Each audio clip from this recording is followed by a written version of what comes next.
One of the best things you can do to build your network marketing business successfully is to generate highly qualified leads.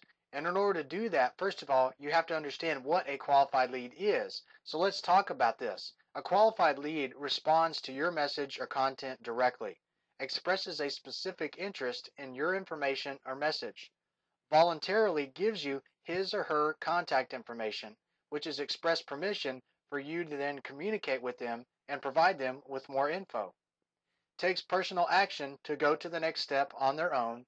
An optional but a very qualified lead, and of course the ones you do want to generate, has recently invested money in something to further his or her own education or knowledge in your niche field, and or has recently invested in products or services directly related to your niche market before you even speak with them.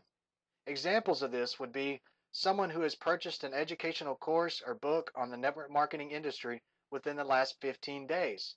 Wouldn't you agree that that'd be a highly qualified prospect that you want to bring in your business?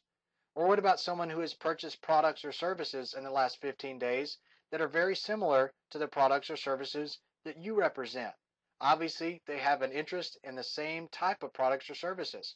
Now, the reason this is huge is because these people are not just saying that they're interested in something. They actually are putting in their own money to prove it. So now that you know what a qualified lead is, how can you start generating them for yourself and your business? Even the qualified leads that we just discussed that purchase something before you even talk to them, by learning some simple steps which you can learn right here. So the next step is to go to productivenetworkmarketing.com, where you can get this training on effective lead generation, what to do, what not to do, and the simple steps to get it done. Now you can find the link right below the video here, so go ahead and scroll down, click on that link, and get further educated.